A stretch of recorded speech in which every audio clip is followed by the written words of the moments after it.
Voici ma demeure. On te dit, entrez, faites comme chez vous.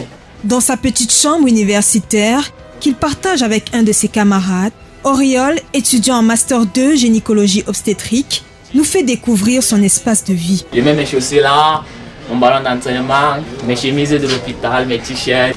Mon colloque, le polytechnicien, c'est son côté ici. Je ne vais pas vous montrer la douche parce que vraiment... En quête de connaissances et plein de rêves dans la tête, ils sont nombreux comme lui chaque année à intégrer les cités universitaires pour plus de proximité avec les enseignements. Je réside à la cité universitaire depuis 4 ans. Je ne suis pas resté en famille parce que ma famille réside loin. Comme avantage, la proximité au niveau des amphis et la sécurité. Jusqu'à l'université, nous avons des cours qui finissent aux environs de 22h, 22h55, on va dire 23h. Je ne suis pas originaire de cette région, donc forcément il fallait venir m'installer là pour les études. Cependant, voici les réalités de ces logements estudiantins.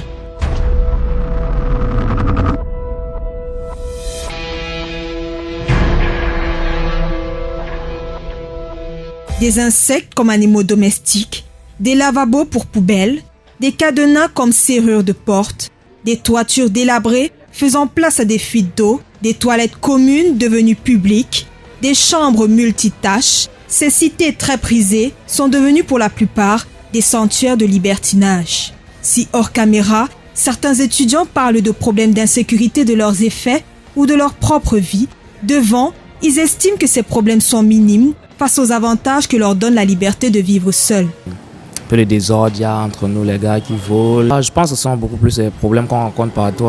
Genre l'eau, l'électricité qui dérange des fois et tout.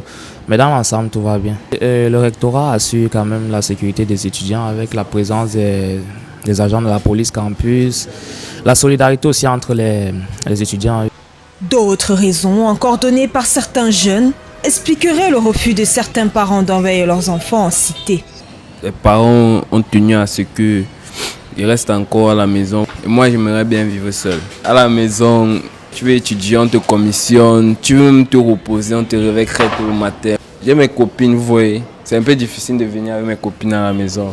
Par exemple, il faut qu'ils calculent, par exemple, quand mes parents ne seront pas là. Certains donc, très friands de leur indépendance, pour subvenir à leurs besoins, se livrent à des petits jobs. Chambre collective, c'est 50 000 à l'université, 1 an, eau, électricité, et individuel, c'est 60 000.